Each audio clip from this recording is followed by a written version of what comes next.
The morning of my wedding, Roland called me and asked if I was sure. I was standing in the bathroom of the hotel suite, tie half knotted, looking at myself in the mirror. The city was gray outside the window. It was the kind of cold that doesn't bite. It just settles.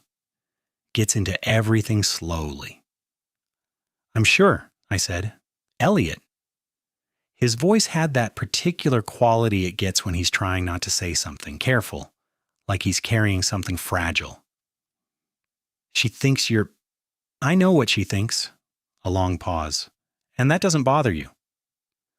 I looked at myself in the mirror. My tie was crooked. I straightened it slowly, one end, then the other. "Not yet," I said. I don't know what I expected from my own wedding. I'd been to enough of them.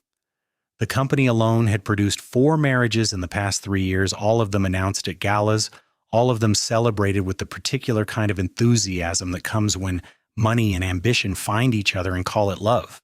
Vivienne Calloway was not in love with me. I knew that walking into it. She was in love with the Voss name. With what she believed the Voss name meant, the hotels, the development projects, the board seats, the kind of quiet power that doesn't need to announce itself. She was in love with the version of that power she thought lived in my brother Marcus. Marcus, who shook hands at every charity gala with that wide, lit-up smile. Marcus, who had his photo taken at ribbon cuttings. Marcus, who gave the speeches our communications team wrote and delivered them as though he'd thought of every word himself in the shower that morning. She met us both at a function 6 months earlier. A fundraiser for a children's hospital, the kind of event where generosity and networking share the same glass of champagne. Marcus was holding court in the center of the room. I was standing near the window with a drink I wasn't really finishing, watching. She'd looked at Marcus first. Everyone does. She'd talked to me after. I don't think she meant to. I think she was trying to get closer to him, and I was the nearest warm body who didn't seem to want anything from her.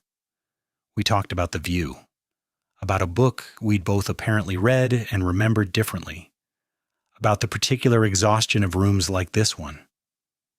She was sharp. She was funny in a way she didn't advertise, and underneath all of it, the gnon.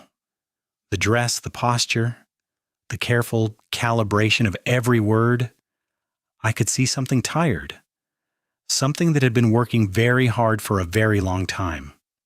I understood that, more than she would ever have guessed. By the end of the evening, she'd asked me to get her a drink, and I did. And when I came back, Marcus was there, and the geometry of the room shifted, and that was that. She pursued him for 3 months. He was interested, then distracted, then interested again in that careless way he had with anything he didn't have to try for. Then our father died, and everything changed. Not loudly, not in a way anyone could point to, but the structure of the Voss family reorganized itself overnight, and the board made decisions, and certain documents were signed, and Marcus, my brother, my charming, ribbon-cutting, hand-shaking brother, became exactly what he had always appeared to be. The face, the name on the letterhead, the man in the photographs, and I became, on paper and in practice, the man who actually ran everything. But Vivienne didn't know that yet, and she turned her attention to me 3 weeks after the funeral, arriving at a company dinner with that same careful calculation dressed as warmth, and I sat across from her and watched her reorient herself, and I thought, let her. We were married 4 months later, and I stood at that altar knowing exactly what she was choosing, and exactly what she didn't know she was choosing, and I said I do in a quiet, even voice, and she said it back, and the room applauded, and my mother sat in the front row and said nothing, which from Diane Voss is its own kind of answer. The early weeks of marriage have a particular texture when both people are performing. We were polite, considerate even. We ate breakfast at the same table and discussed schedules, and she asked about the company in that careful way, not too direct, not too eager, and I answered in the same register, enough to seem open, nothing that would give too much away. She was good at this. I'll say that plainly because it's true. Vivienne Calloway Voss was one of the more intelligent people I had ever been in a room with. Her instincts were sharp, and her patience was remarkable. She didn't rush. She laid groundwork. I watched her, and I thought, in another life, in different circumstances, she would have built something extraordinary entirely on her own, but she hadn't been given that life. She'd been given a family that ran out of money when she was 17, and a mother who responded to that by teaching her daughters that the only reliable currency was the right last name. I knew this because Roland had told me, because I had asked before the dinner, before any of it. Not from suspicion, from the same careful instinct that has kept the Voss company functioning through 3 market downturns and 1 catastrophic PR incident that Marcus handled by smiling and I handled by working 6 weeks of 18-hour days until the structure held. I know the terrain before I step into it. That is simply how I am, so I watched her, and she watched me, and we were, in our way, perfectly matched. 2 people who had decided something and were now executing it with patience and precision. The difference was, I knew what she was doing. She didn't know what I was doing. The morning everything began to shift was a Tuesday. Ordinary. She was at the kitchen counter with coffee, tablet propped against the fruit bowl, reading something. I came in from a call with Roland. The Singapore acquisition had hit a delay. Nothing critical, but the kind of thing that requires an hour of quiet problem solving before 8 in the morning. She looked up when I came in. Marcus called, she said. I poured myself coffee. What did he want? He wants us to come to the Coast House this weekend, something about the Aldermere family visiting. I looked at my coffee. The Aldermeres.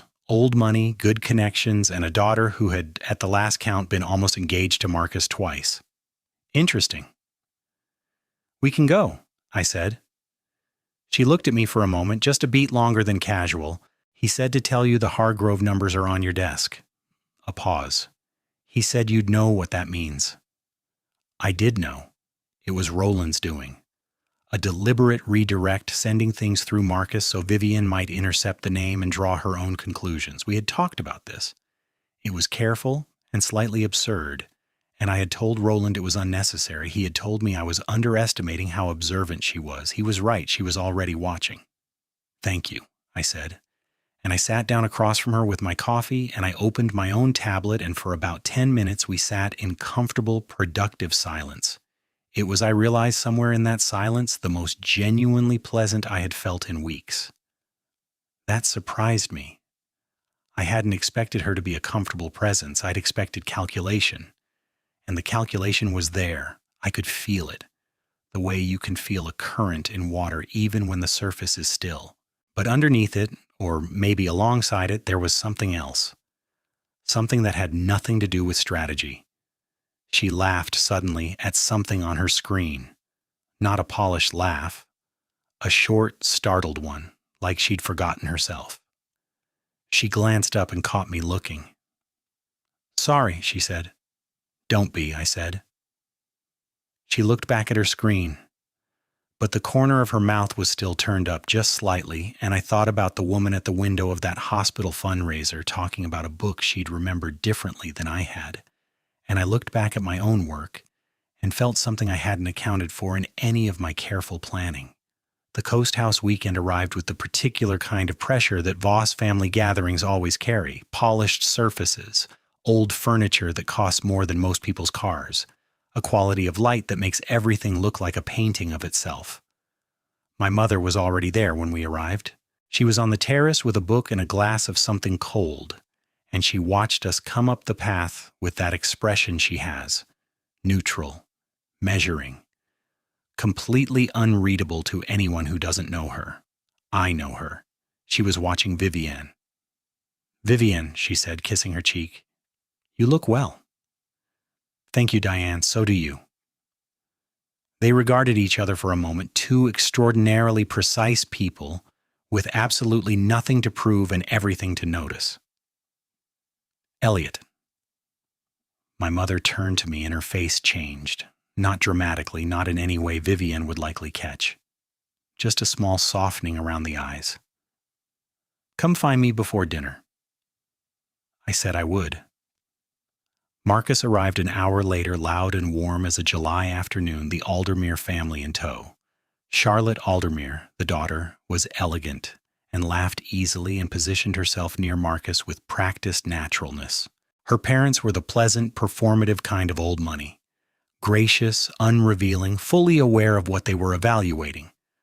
I watched Vivienne watch Marcus, and for the first time I felt something I hadn't felt before. Moi, a small, clean sting. Quiet. There and gone.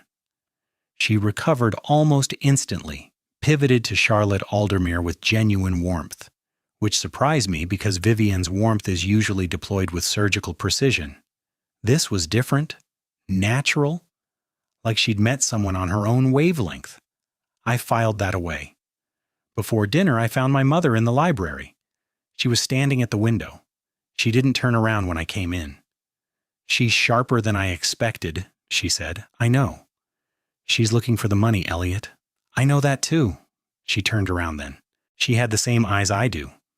Gray, patient, slightly amused by everything. "And you're letting her look." "For now." She studied me. "You're going to get hurt." It was the most direct thing she'd said to me in years. I looked at her for a moment, my mother, who had run this family quietly from the background for 30 years while my father took the credit, who had understood completely when I told her about the restructuring plan, who had signed every document with her usual precision and said only, "Make sure it holds, Elliot." "Maybe," I said.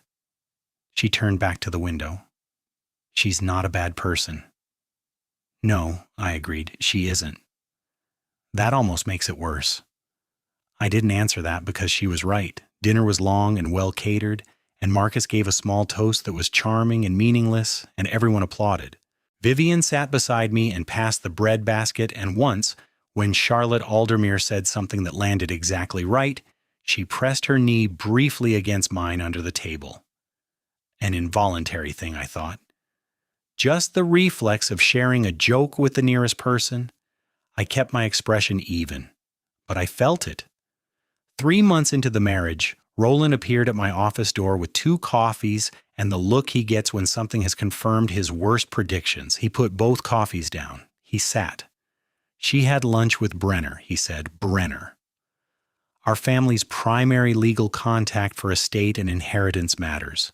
The man who would know, better than almost anyone, exactly how the Voss assets were structured and who held what." "Did she?" I said. "Apparently she presented it as a social introduction, mutual friend. But Brenner's assistant mentioned it was the 3rd call before the lunch got scheduled." He paused. "She's mapping it, Elliot." I looked at my hands on the desk. I thought about the bread basket, the knee, the startled laugh over the tablet. "She's being careful," I said. "She's being thorough." Roland picked up his coffee. "You want to know what Brenner told her?" "He didn't tell her anything she shouldn't know." "He confirmed that Marcus is named in the original family trust." He paused again. "He doesn't know about the restructuring." That was true. Brenner was attached to the old documentation, the pre-death structure. The new structure, the board resolutions, the operational authority, the holding company arrangements, lived in a different layer of the organization, one that only 4 people knew in its entirety. Vivienne had pulled on a thread, a real thread, but it led to a door that had nothing behind it anymore. "She'll find the wall eventually," Roland said. "I know." "And then what?" I looked at him. He had been my friend since we were 12 years old, which means he has seen me be wrong about things and right about things, and he knows better than anyone that I don't always know which is which in the moment. "I don't know," I said. He nodded slowly. He picked up his coffee again. "Can I say something without you being irritating about it?" "You can try." "I think she's doing something she was taught to do," he said. "I don't think she knows another way." He looked at his cup. "And I think you're more interested in her than you expected to be, and that's going to make this complicated." I didn't say anything. "That's all," he said. He left. I sat with my coffee for a long time, looking at the city through the floor-to-ceiling windows, and I thought about a woman who had been handed a particular kind of survival strategy when she was too young to choose otherwise, and I thought about whether the thing I was doing was clever or just quietly cruel, and I didn't come to a conclusion. That unsettled me more than I let on. Her sister Clara came to visit in late spring. I had not expected to like Clara Mend. I'd expected someone in Vivienne's orbit to be in some essential way made of the same material. Ambitious, watchful, strategic. Clara was none of those things, or rather she was just honest, which in our world looks almost exactly like naivety. She arrived with a too large bag and a very small dog she wasn't supposed to have in the building, and she walked into our apartment the way people walk into places they feel immediately at home in, which is to say she looked around once, said, "Oh, this is nice," and then found the kitchen. Vivienne softened in a way I had not seen before. Not the warmth she performed at dinners, something earlier and more careless than that. I made tea and stayed out of the way, but Clara, at some point in the evening, wandered into the study where I was reading, the small dog trailing her, and she looked at my bookshelf with the frank curiosity of someone who genuinely wanted to know. "Are these all yours?" she asked. "Most of them." "Vivienne said you were quiet." She said it without judgment, just observationally. "She makes that sound like a character flaw. I think it's nice." I looked at her. She picked a book off the shelf, not randomly. She looked at the spine, read it, decided.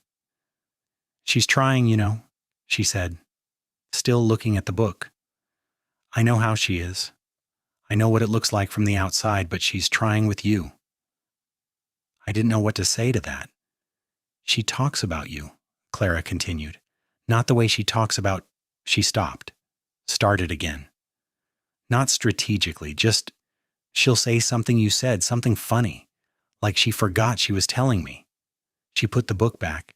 She turned and looked at me directly, which people rarely do with the same ease. "I'm not going to tell you she's in love with you," she said. "I don't know. She doesn't know. But I think she could be if she ever stopped being scared long enough to figure it out."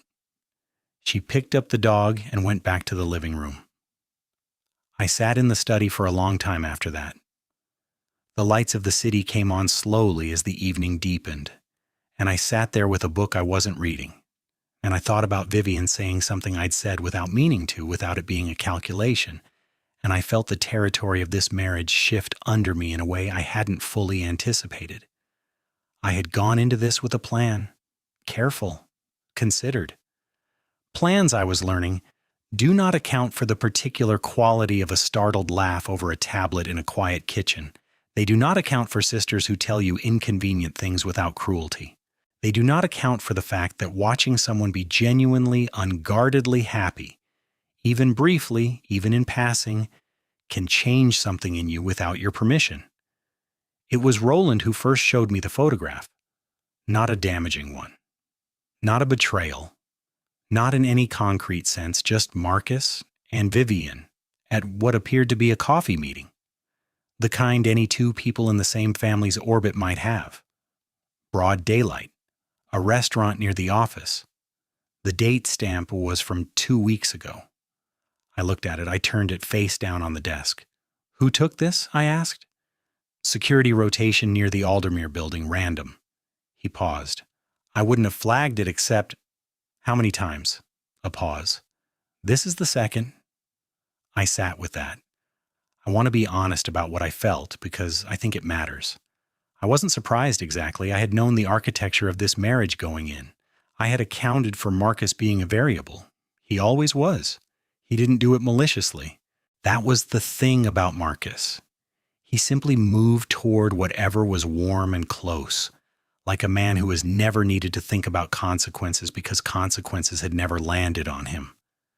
But feeling a thing and anticipating a thing are not the same. What I felt was quiet, the specific quiet of something settling rather than something breaking, the kind of stillness that comes just before you make a decision. "I'm not going to do anything," I said. Roland looked at me. "Yet," I added. He nodded slowly. "The Singapore deal closes Friday." "I know. After that, the restructuring becomes public. The new board announcement, all of it." He looked at his hands. She'll know. Everyone will know. I know that too. He was quiet for a moment, then, you could tell her now. Give her the choice. I thought about that. The choice. What choice she would make with the full information in front of her versus what she was choosing right now in this incomplete picture, in this marriage she had entered for one reason and was apparently, according to her sister, according to a startled laugh, according to a knee pressed briefly against mine under a dinner table, experiencing for another. Not yet, I said. But my voice was quieter than usual, and Roland heard that. He looked at me once, said nothing, and left. The Singapore announcement was scheduled for a Friday board meeting. On Thursday evening, Vivienne cooked. She didn't cook often, not because she couldn't, but because it wasn't part of the life she had designed for herself, the one with restaurants and catering and effortless domestic surfaces. But Clara had left the day before, and there was something in Vivienne that hadn't fully closed back up yet. And when I came home, there was something on the stove, and the apartment smelled like garlic and something herbed and warm. She looked up when I came in, just briefly. Clara's recipe, she said, or what I can remember of it. I put down my bag, I loosened my tie. I went and stood near the kitchen without crowding her, just close enough to be present. Can I help? I asked. She handed me a wooden spoon without looking at me. Stir that. I stirred. The kitchen was warm. Outside, the city was doing what it does in early evening. Whoa! That particular golden gray shift where everything looks briefly like it means something. Hard week? She asked. As long one. Anything I can know about? The question landed differently than it would have 3 months ago. Not because it was different. She was still mapping, still careful, but because something underneath it was different. Or I was reading it differently. Both, maybe. Big announcement tomorrow, I said. She looked at me then. For the company? Yes. She waited. I looked at the pot. Nothing to worry about, just a restructuring that's been in process for a while. It'll be in the papers. She was quiet for a moment. I could feel her thinking. The same way you can feel weather changing before it arrives. You handle a lot of that, she said. The actual running of things. Someone has to. She turned back to the stove, adjusted the heat, did something precise with a lid. Marcus said, she stopped. I kept stirring, steadily. He said you were the one who saved the Hong Kong deal last year. He tends to be generous. He said it like it cost him something to admit. Her voice was thoughtful. Careful in a new way. Careful like she was trying to see something clearly, not like she was trying to get something. He said you worked for 3 weeks straight and never once asked for any credit. I didn't answer. She turned to look at me fully. In the warm kitchen light, with her hair down in her guards somewhere near the bedroom where she'd left it, she looked very much like the person I'd spoken to at a window over a city I'd known my whole life. Why? She asked. Why what? Why don't you take credit? I looked at her for a moment. I said honestly, because I don't need people to know. I need things to work. Something moved across her face, fast, then gone. Then she turned back to the stove and said, It's almost ready. We ate at the kitchen table, not the dining room, the kitchen table with its ordinary light without ceremony. And we talked for the first time about nothing important, about Clara's dog, about a terrible film we'd both apparently seen and both found secretly enjoyable, about the view from the coast house and whether it looked different in winter. I went to bed thinking about that, just that. The kitchen light and the ordinary conversation and the way she'd said why like she actually wanted to know. The board announcement ran in 3 papers and a financial newswire by Saturday morning. I was in my office when my phone started going. Controlled chaos. The good kind. The kind that means everything is unfolding exactly as structured, the machine running the way you built it to run. Roland called at 9. It's out. I know. Marcus is handling the press side. He's fine with it. A pause. He actually seemed relieved. That I believed. Marcus had never wanted the real work. He wanted the version of power that photographed well.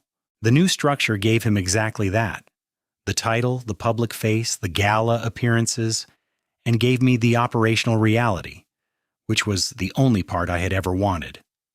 "What about Vivienne?" Roland asked. I looked at my phone screen. Vivienne had texted me at 8:47 a.m. 4 words: "We should talk today." "She knows," I said. I went home at noon. She was in the living room, not pacing. Vivienne doesn't pace. Sitting, very still, the way she gets when she's processing something and hasn't decided yet what to do with it. I sat across from her. For a long moment, neither of us spoke. "You're the CEO," she said. "Yes. The actual one, not Marcus." "Marcus is chairman, public-facing. It's Elliot." Her voice was even, not angry, not loud, precise. "You've been the one running it the whole time." "Yes." Another silence. "Since before She stopped, started differently. "When we met, at the hospital fundraiser." "Yes." She looked at me, and I watched her face go through something. A calculation, yes, but more than that. A kind of unwinding. The structure she had built around herself loosening at its seams. "You knew," she said quietly, "what you believed?" "Yes." "And you married me anyway?" "Yes." She stood up, walked to the window.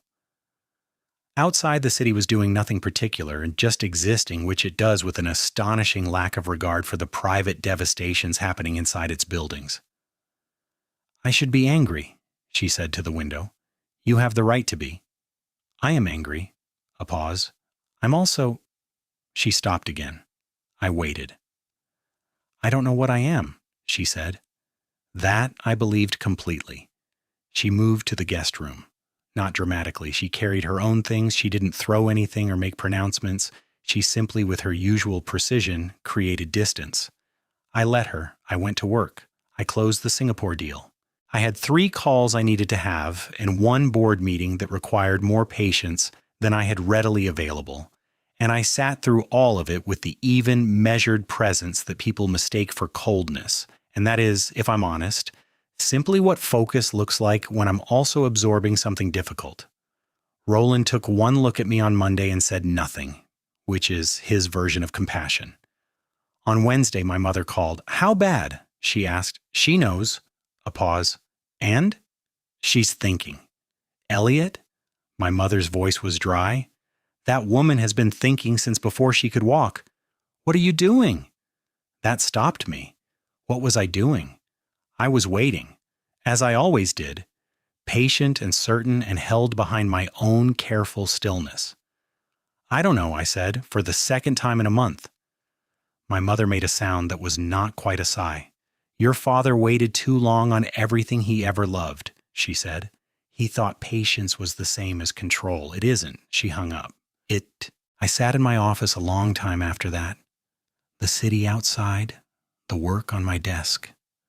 The life I had built with such precise intention, and the thing inside it that I had not intended at all. This woman who was sharp and calculating and scared and funny and trying in the way her sister had said, in a way that cost her something. I thought about what I actually wanted. Not strategically, not in terms of outcomes or leverage or the careful architecture of consequences. What did I want? The answer was simple, and I had been avoiding it since a Tuesday morning with coffee and a startled laugh over a tablet. I wanted her. Not the marriage, her, the woman under the strategy, the one who cooked from memory and pressed her knee against mine without thinking and said why like she meant it. I stood up. I put on my jacket. I went home in the middle of the afternoon, which I never do. She was at the kitchen table when I came in, working. Laptop, papers, the focused stillness she carried around real tasks. She looked up. I sat down across from her. "I should have told you earlier," I said. She waited. "Not because it would have changed anything structurally, but because you deserved to make a real choice." She looked at me carefully. "Why didn't you?" I thought about the honest answer. I gave her it. "Because I wanted to see what would happen." A pause. "And then I wanted to stay." Something shifted in her face. That's... She shook her head slowly. That's not fair. No, I agreed, it isn't. Silence. The refrigerator hummed. Outside, a car passed. I was using you, she said, flat. The way people say things they've been holding in closed rooms. I thought if I married you, I'd have access to Marcus's... She stopped. It sounds so... I know what you thought. And you just let me. Yes? She looked at me with something I hadn't seen on her face before. Not the strategy, not the performance. Something rawer, more exposed. Why? Why not just tell me or not marry me at all? The honest answer again. Because at the fundraiser before any of this, you talked to me like I was a person and not a door to stand in front of. I looked at my hands. That happened before you knew who I was, or thought you knew, and I didn't want to lose sight of that. She was quiet for a long time. I talked to you about a book, she said. You said Carver was a pessimist. He is. He's a realist. Something crossed her face, complicated, and then, against all apparent will, the corner of her mouth moved. You're infuriating, she said. Yes. She closed her laptop. She looked at her hands. I met with Marcus, she said. Twice. Privately, I was trying to understand the financial structure. He didn't know what I was doing. He just thought we were getting along. I know. She looked up sharply. Roland told me, I said. I didn't ask him to follow you. He's protective. Are you angry? I considered it honestly. I'm not at you. She absorbed that. I don't know how to do this, she said quietly, not performing helplessness, just stating a fact. I was taught that love was a liability, that the only safe thing was to secure the ground beneath you before you let anything matter. She looked at the table. I've been doing that since I was 17 years old. I don't know how to stop. I looked at her. The kitchen light, the closed laptop, the papers she'd been working on. This woman, who was so good at so many things and so genuinely frightened underneath all of them. You don't have to stop entirely, I said. You just have to decide what the ground actually is. She looked up at me. I'm not going anywhere, I said. That's what I should have said earlier. I should have given you that instead of the architecture. She was quiet for a long time. I need to think, she said. Okay? I mean, actually think, not strategically. I know what you mean. I got up. I made tea because it was something to do and the kitchen was warm. I set a cup in front of her and she wrapped both hands around it and I sat back down and opened my own work. And we sat in the same kitchen in a different kind of silence than we'd sat in before. This one had something in it. Something open. 2 weeks passed. She stayed in the guest room. I did not push. I went to work and came home. And occasionally we ate in the same room and talked about ordinary things gebrunwoy. The building's noise issue, a documentary she'd half-watched, whether the coffee in the kitchen was better than the office. Clara called me. Not Vivienne, me, which was in itself a kind of message. She's scared, Clara said, which I already knew. But she's not running. I know. She asked me something weird, a pause. She asked me if I thought she was a good person. That landed. What did you say? I asked. I told her the question itself meant she was. She paused. Then I told her she was going to have to do something about it or she'd just stay scared forever. And scared doesn't look good on her. In spite of everything, I almost laughed. She loves you, Clara said. She doesn't know that yet because she's your wife, but also she does, somewhere under all the other stuff. She just needs to hear one true thing. From her or from me? From both of you, Clara said. But you first, probably. You're less scared. I wasn't sure that was true, but I said thank you. And I sat for a while, and I thought about what the one true thing was. It was a rainy Saturday. Vivienne was in the study. I could hear music, something low and instrumental, the kind she played when she wasn't aware she was playing it. I made coffee and stood in the doorway and knocked once on the frame. She looked up. Can I come in? I asked. She nodded. I came in and sat on the end of the old sofa. The one that had been here before either of us arrived, before the marriage. Just a piece of furniture that had outlasted several versions of this apartment's life. She was in the chair nearby with something she'd been reading, and the rain made its steady sound against the windows. "I want to say something," I said. She waited. "I went into this with a plan," I said. "That's true. And the plan was not dishonest, but it was incomplete. It didn't account for you, the actual you." I looked at the rain on the glass. "I know what I feel. I'm not confused about it, but I understand if the way this started makes it impossible for you to trust it." She was quiet. "So I want to give you something real," I said. "No architecture, just what's true." I looked at her. "You're the most honest person I've been in a room with in years. Not because you don't calculate, when you do brilliantly, but because underneath it you always know exactly what you feel. You just don't let yourself act on it." A pause. "I want you to act on it, whatever it is, even if it's that you want to leave. I'd rather have the real thing than the careful version." Vivienne Calloway Voss looked at me for a long time. The rain, the music, the old sofa. "I looked up what you did with the Hong Kong deal," she said finally. "Properly. Read the board documents, the proxy letters, the restructuring timeline." She looked at her hands. "You rebuilt the entire operational structure in 4 months after your father died, while running the company at full capacity. It needed to be done. You also protected Marcus," she said. "You gave him everything he needed to look like what everyone expected him to be. You didn't have to do that." "He's my brother." She looked up at me. "You're loyal," she said, like she's identifying something she hasn't had words for until now. "Not performatively, actually, completely."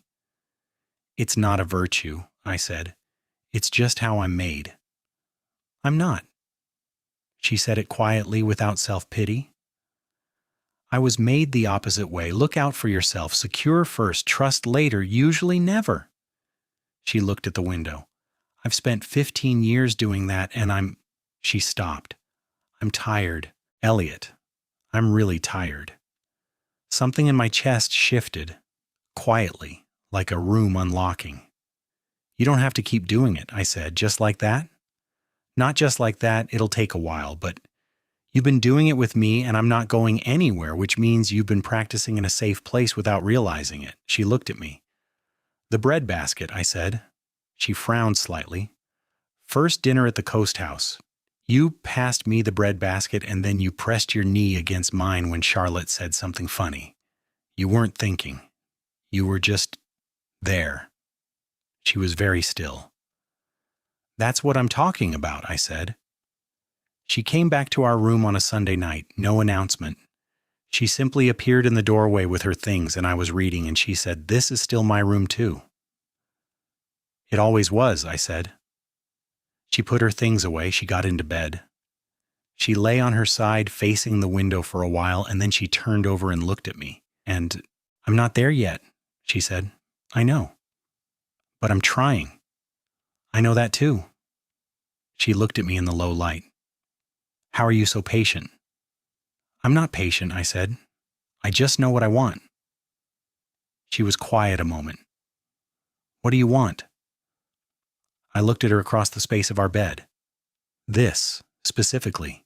What's actually in front of me." She absorbed that. Then she turned back to the window and pulled the blanket up. And after a while, I heard her breathing change, and she slept. I lay there in the dark for a while. I thought about my father, who waited too long on everything he loved. I thought about my mother in the library at the Coast House, saying maybe is its own kind of answer. I thought about Roland in my office asking if I was sure and me saying not yet, and meaning something different than he thought. And I thought, here, this is it. This quiet room with rain on the windows and this woman sleeping 3 feet away who was terrified and trying and real in a way I had not expected. I had planned this marriage carefully. I had not planned to be grateful for it. 3 months later, the Aldermere family came back through, this time for a charity auction at the museum, the kind of event that requires good shoes and polished conversation and at least 2 glasses of champagne to be truly bearable. I was in a conversation with one of the board members when I felt her arrive beside me. Not announced, just there. The specific warmth of her presence, the familiar light scent of whatever she wore that had become, in the past months, simply the smell of home. She handed me a drink without being asked. "Brenner's here," she said low, by my ear. "I know." He came over and told me what a remarkable family the Voss name was building. A beat. I think that was for my benefit. He means well. He's transparent. He is, I agreed. She stood beside me, shoulder to shoulder, not performing any particular version of ourselves, just present. Across the room, Marcus was laughing at something Charlotte Aldermere had said, and the laughter was genuine this time, uncomplicated. I watched Vivienne watch him, and I watched her face when she turned away, and what I saw there was simply the absence of that old hunger, not grief. Just, that was one thing and this is another. She had told me a few weeks ago, sitting on the old sofa in the rain, that she wanted to go back to school. Not for connections, not for the credential, for something she'd wanted to study when she was young and had redirected into more practical channels because practicality was survival, and survival was everything, architecture, actual, literal architecture. I had looked at her and I had said, "Then do that." And she had looked at me like she expected more conditions to appear. When they didn't, something in her face changed very quietly, like a window being opened in a closed room. Now in the museum, in the good shoes and the charitable noise, she leaned close to me and said, "Carver's not a pessimist." I looked at her. "I've been thinking about it." She said it without looking at me, which is how she says things she means. He's not pessimistic. He just writes about people who don't say things in time, and that's... She paused. That's not the same as thinking it can't go differently. I looked at the side of her face. The city lights through the tall museum windows. The particular quality of her presence beside me, still precise, still watchful, still entirely herself, and yet also something that had room in it now, something that had permission. "No," I said, "it's not the same at all." She turned and looked at me, full, direct, not calculating, not performing, just here I am, looking at you. "I'm glad we talked about that book," she said. I thought about a fundraiser, a window, a city we both knew and remembered differently, a woman who had shown me something real before she even meant to. "Me too," I said. She slid her hand into mine, not reaching for anything, not securing anything, just holding on. And that was enough. That was exactly enough.